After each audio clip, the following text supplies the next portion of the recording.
Hi friend, আমি কণিকা। আমার সেলাই ঘরে আপনাদের সবাইকে সুস্বাগতম। আজ আমি পাইপিং দেয়া দেখাবো। দেখুন, এটা আমি কট পাইপিং দিচ্ছি প্রথমে, তারপর প্লেন কর্ডলেস পাইপিং দিয়ে দেখাবো। এই আমি কট নিয়ে নিয়েছি, 1.5 ইঞ্চি তেসরা পটি নিয়ে নিয়েছি। এটা 1.5 ইঞ্চি আর এটাও 1.5 ইঞ্চি। এই পটিটা আছে প্লেন সোজা পটি আছে, এটা তেসরা নয়, এইটা তেসরা পটি আছে। গোল জায়গাটায় আমি তেসরা পটি লাগাবো আর প্লেন সোজা জায়গায় আমি সোজা পটিটা লাগাবো। এখানে দেখুন, আমি 1 সাইড চাপ নিয়ে নিয়েছি। আমি চাপটা মেশিনে সেট করে নিলাম। কটটা কাপড়ের এক ধার দিয়ে লাগাচ্ছি আমি।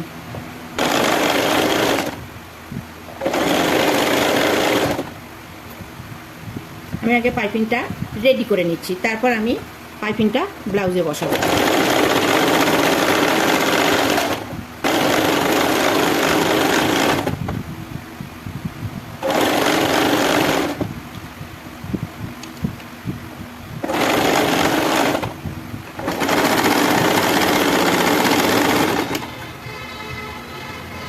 এই সেলাইটা দেখুন, এই যে সেলাইটা, এটা আমরা এভাবেও মুড়বো না, এভাবেও মুড়বো না, এর দুটো দিক দুপাশে দেবো, তাহলে পাতলা হয়ে যাবে। তা নাহলে যে কোনো এইভাবে মুড়লে এদিকে মোটা হবে, এইভাবে মুড়লে এদিকে মোটা হবে। তো আমরা যদি মাঝখান থেকে ভাগ করে এভাবে দিই, তাহলে কোনো দিকেই মোটা হলো না। এই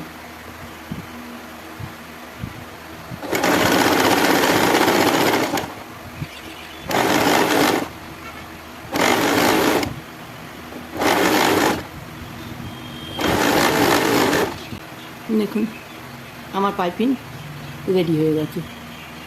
এবারে আমি এই দিকটা ফোল্ড করে দেবো এইভাবে।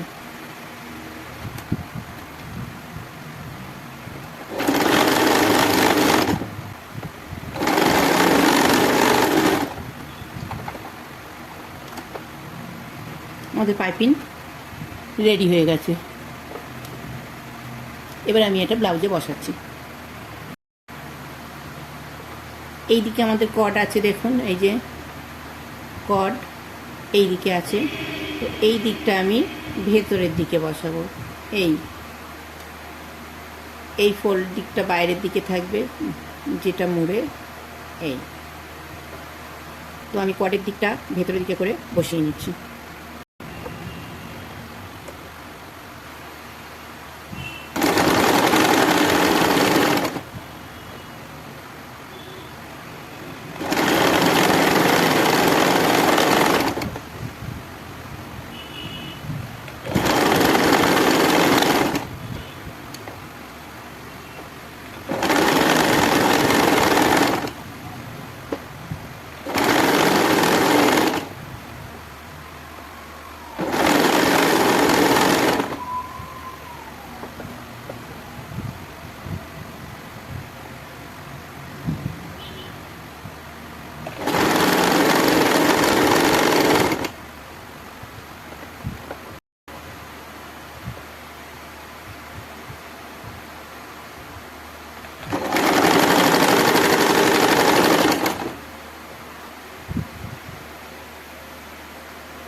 দেখুন, আমার পাইপিং লাগানো কমপ্লিট হয়ে গেছে।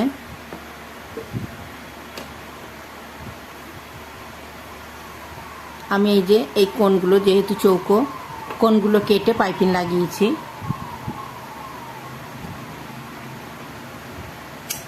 এগুলো আমি মুড়ে ভেতর দিয়ে সেলাই করে দেবো।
দেখুন আমার পাইপিং লাগানো হয়ে গেছে। দেখেছেন চৌকোটা কিভাবে মুড়ে দিয়েছি। এইটা যেটা বেরিয়ে আছে এক্সট্রা, এইটা আমি কাঁচি দিয়ে কেটে দেবো।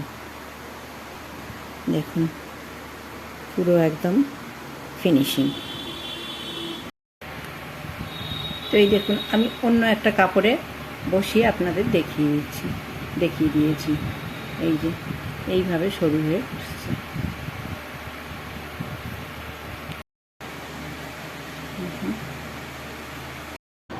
দেখুন এই যে আমি পুরো জুড়ে নিয়েছি। এবার এটাকে আমি ফোল্ড করে নিচ্ছি।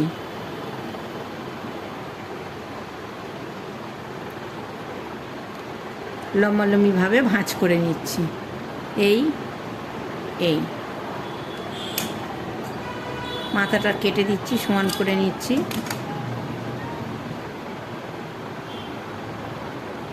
এটা আমার মেন ফেব্রিকের ওপরে আমি বসাচ্ছি। আমি সেম পাইপিং দিচ্ছি।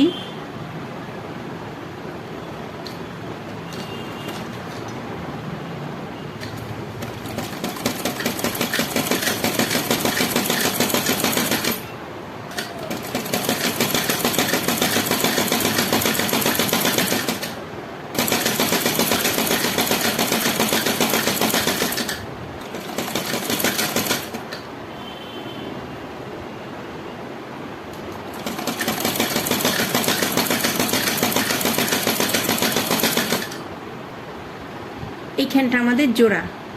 এই জোড়ার দুটো কাপড় দুদিকে এভাবে পেতে দেওয়া হবে, তা নাহলে যদি একদিকে থাকে তাহলে একদিকটা মোটা হয়ে যাবে, ফিনিশিং ভালো আসবে না। সেই জন্য দুটো কাপড় মাঝখান থেকে দুপাশে সরিয়ে দিলাম, দিয়ে আবার ফোল্ড করে নিলাম।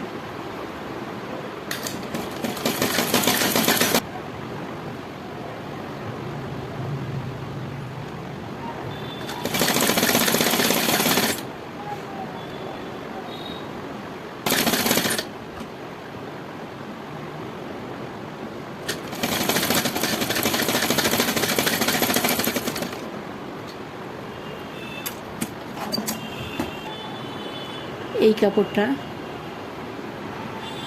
এই জোড়া এই সরু করে মুড়ে দিয়ে আস্তে আস্তে সেলাই করবেন।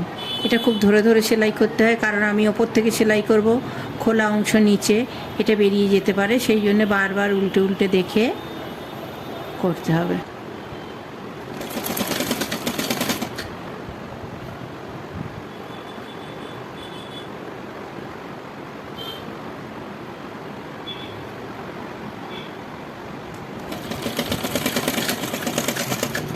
দেখছেন এই যে সরু করে পাইপিং বসছে।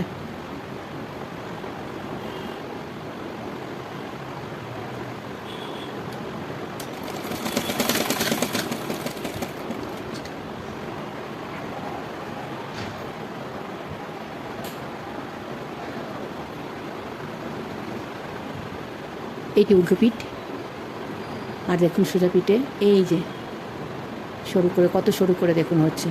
এটা একটু ধরে ধরে করতে হয়।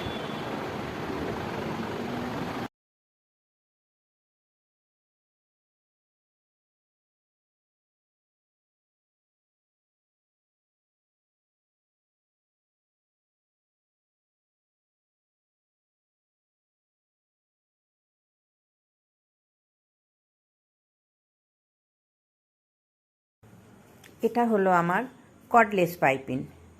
একটা পাইপিং হয় কর্ড উইথ কর্ড, আর একটা হয় কর্ডলেস। দুটো পাইপিংই দেখতে সুন্দর লাগে। তো বন্ধুরা, আমার সঙ্গে পুরো ভিডিওটায় থাকার জন্য আপনাদের সবাইকে অনেক অনেক অনেক ধন্যবাদ। আমার কাজ যদি আপনাদের ভালো লেগে থাকে তো প্লিজ আমার চ্যানেলটাকে সাবস্ক্রাইব করে দেবেন।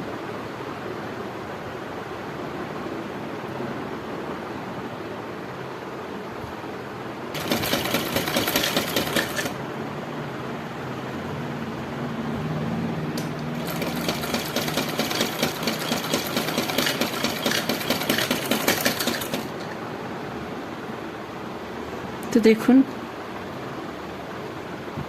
রেডি হয়ে গেছে পাইপিং লাগানো।